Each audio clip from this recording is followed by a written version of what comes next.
малого 4 века прошло с тех пор, как с приходом первых казачьих отрядов на суровые северные земли в состав российского государства вошла далекая, огромная по территории, разбитая на сотни мелких княжеств, еще не знающих государственности, Якутия. 375 лет назад сюда пришли казаки.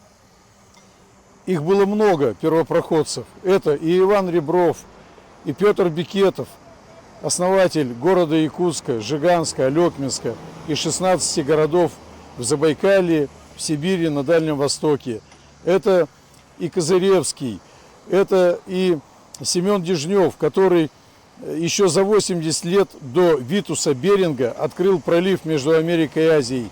На следующий год исполняется этому открытию 360 лет. Честь и хвала нашим казакам. Казаки охраняли морское побережье, ведь в то время к Якутии относилась и Чукотка, и Камчатка, и Сахалин, и весь Дальний Восток, и Аляска, и Алеутские Командорские острова. Наши казаки прирастили к России Аляску, Америку вместе с городом Сан-Франциско. Все это было русской, российской территорией. Чем же занимаются казаки сегодня? Это охрана правопорядка, это военно-патриотическое воспитание молодежи, МЧС, охрана природы. Наши казаки породнились здесь с местными жителями, с якутами, с ивенами, с ивенками. Сегодня культура казачья, русская, перемешана с культурой местных жителей. Это отрадно, это здорово, это очень радует. В будущем мы планируем все-таки открыть чисто кадетский казачий корпус для воспитания казачьей молодежи, для детей, у которых родители погибли, и для детей, у которых трудные семьи. Сегодня наши казаки занимаются разработкой серебра в Верхоянских горах, поставляют продукты, завозят в самые дальние уголки нашей республики. Сегодня наши казаки работают на государственной программе на трубе, на газовой трубе, которая идет на Дальний Восток. Буквально на днях мы выполнили часть президентского указа Путина от прошлого года о праздновании 375-летия объединения Якутии с Россией и 375-летия города Якутска. С 1 числа по 11 августа на 2 яхтах отряд казаков прошел маршрутом первопроходцев, которые совершили 375 лет назад.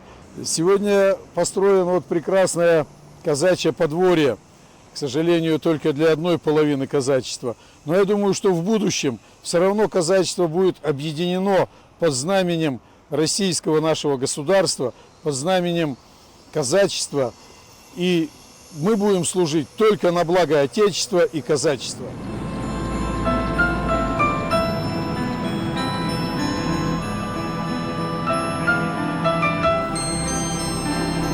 Июль 1642 года. Казачий десятник Елисей Буза привез в Якутский острог юкагирских князцов, которые рассказали воеводе Петру Головину о том, что река Нерога в низовьях Лены серебром богата. Головина эта вещь серьезно заинтересовала. На поиски серебряной руды немедленно был отправлен отряд казаков.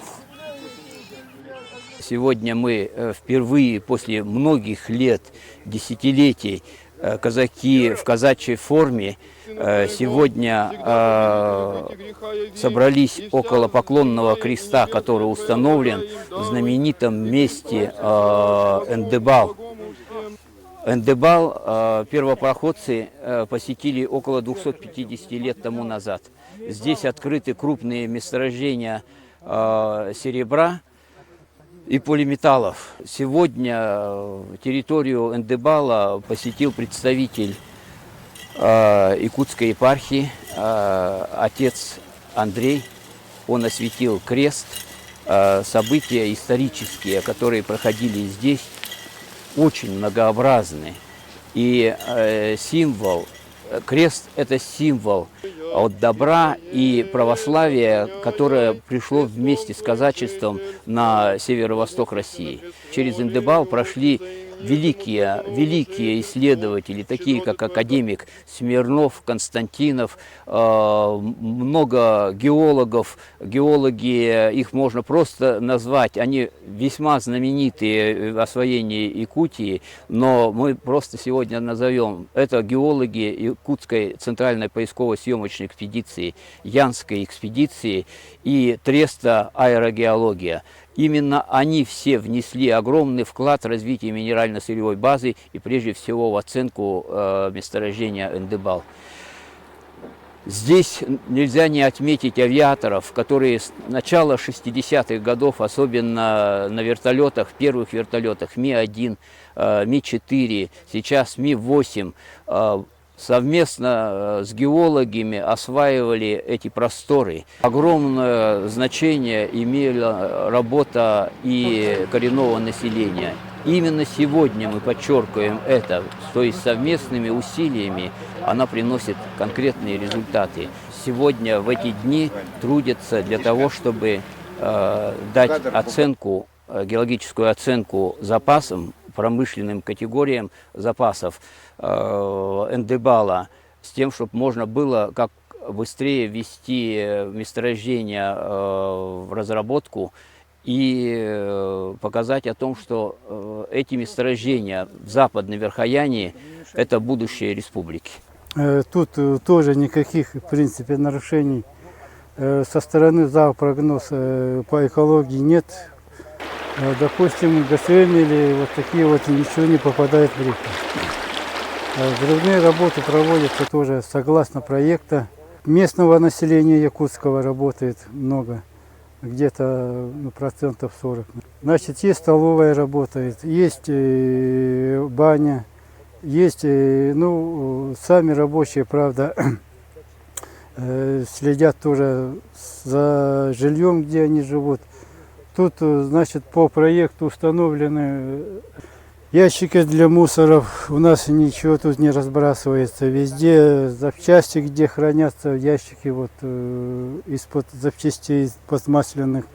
На ГСМ, значит, отдельно тоже отведено место для отработанных масел и так далее. В те далекие времена освоение новых земель было тяжелейшим трудом.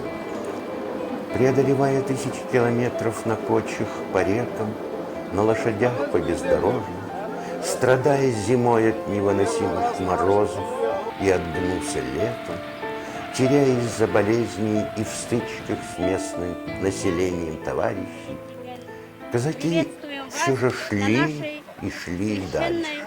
Домотканской земле. От всей души мы желаем, чтобы наши встречи и впредь продолжались, и ждем от этих встреч только добра. Новые территории присоединялись к уже освоенным. Лена, Вилюй, Алдан, Колыма, Яна, Индигирка. На берегах этих рек кормилиц устанавливались остроги. Вместе с казаками в отрядах шли и священнослужители, проводники новой культуры, новой цивилизации и просвещения. В 40-е годы XVII века уже стали строиться первые православные храмы, что способствовало быстрому и успешному распространению христианства в Якутии. Мы очень рады вашему приезду, за то, что вы нам, жителям Сибяна, принесли радость, как говорится, свет и милость Божию. И в связи с этим у меня будут такие вопросы к отцу Андрею.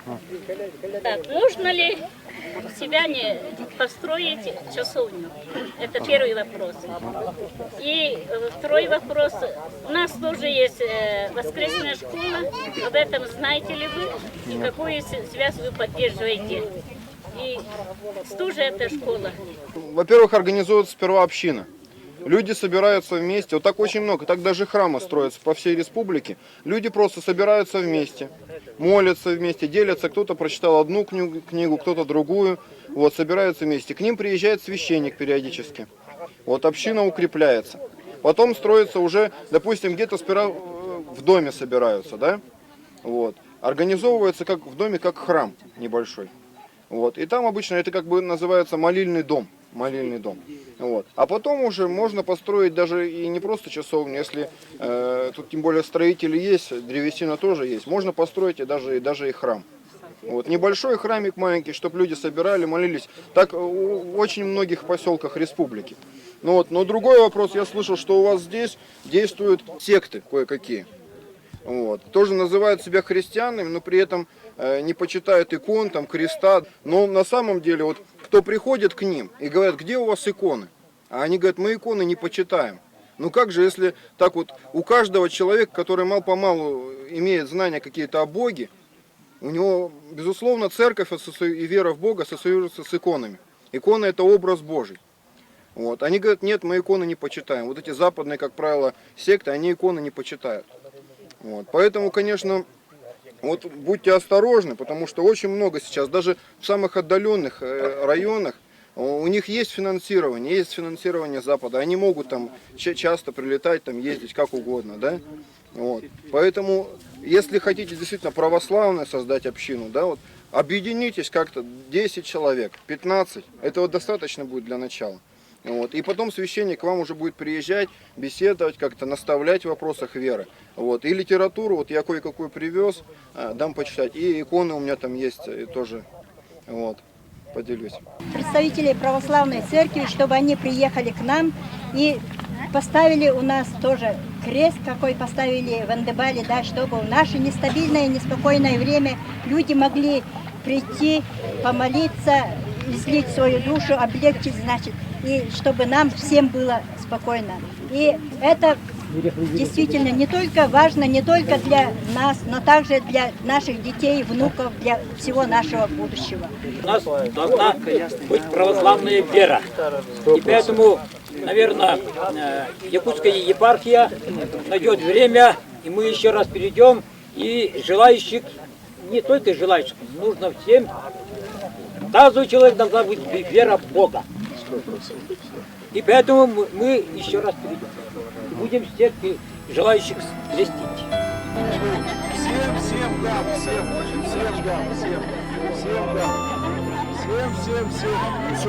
Миссионерская деятельность духовных лиц была непростой. Мешали и незнание языка, и языческие предубеждения, и полукочевой образ жизни местного населения. Но в начале 20 века на территории Якутии уже стояло 134 православных храма, а число прихожан превышало несколько сотен. Роль казачества не исчерпывалась освоением новой земли.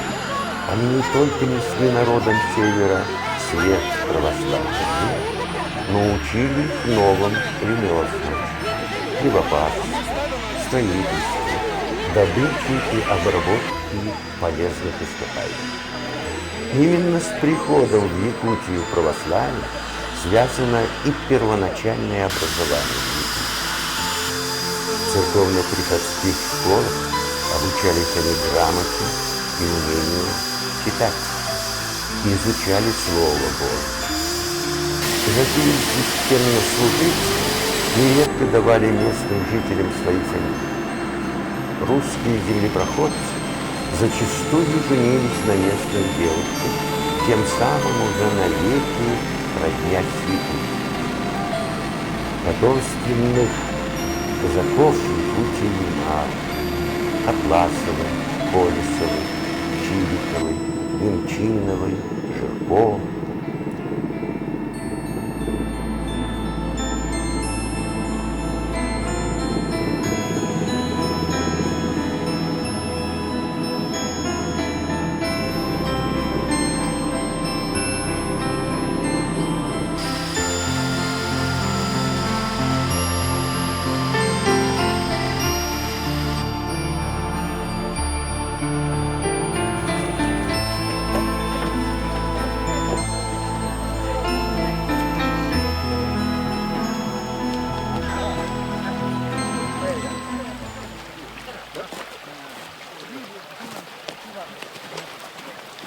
Мы посетили мой родной поселок Сибянкёль, и с нами был отец Андрей. Мы решили сибянцев, моих сородичей, посвятить и рассказать, что такое православная церковь. И дело в том, что сибяне уже давно обосновались евангелисты из Польши, Германии и Великобритании. Ну, мы все знаем о том, что все наши предки, в том числе и якуты, были в конце 18 века все крещены. Вот. И в связи с этим мы хотели бы, раз значит, они хотят быть крещенными, раз они хотят верить в христианство, ну, мы решили, чтобы они примкнули к христианской церкви через православие.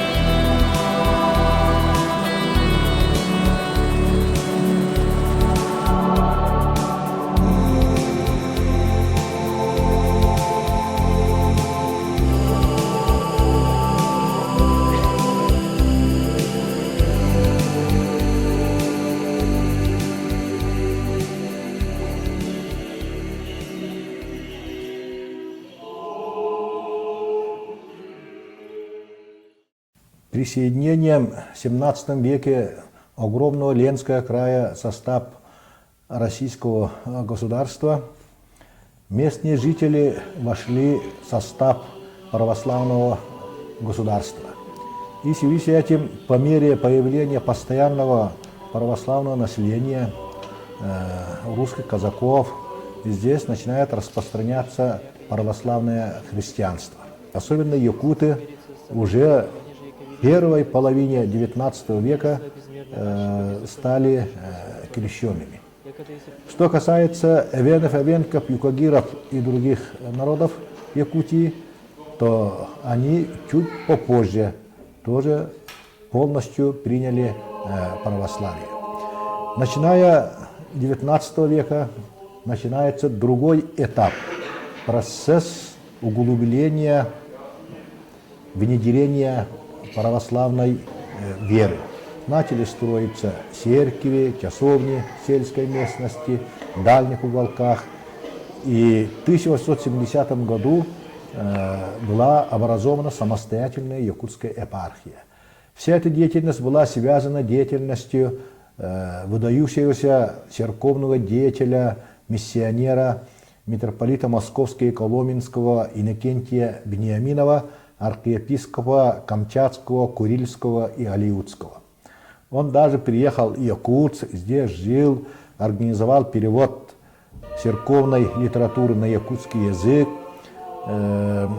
добился издания краткой грамматики якутского языка, перевода и издания Евангелия в 1857 году, и в 1858 году в Троицком соборе впервые была проведена божественная литургия на якутском языке. И с тех пор, значит, местные жители стали православными, а через христианизацию местные народы приобщились к русской православной культуре и через русскую православную культуру мировую цивилизацию. В этом и заключается роль, значение христианизации для коренных народов Якутии.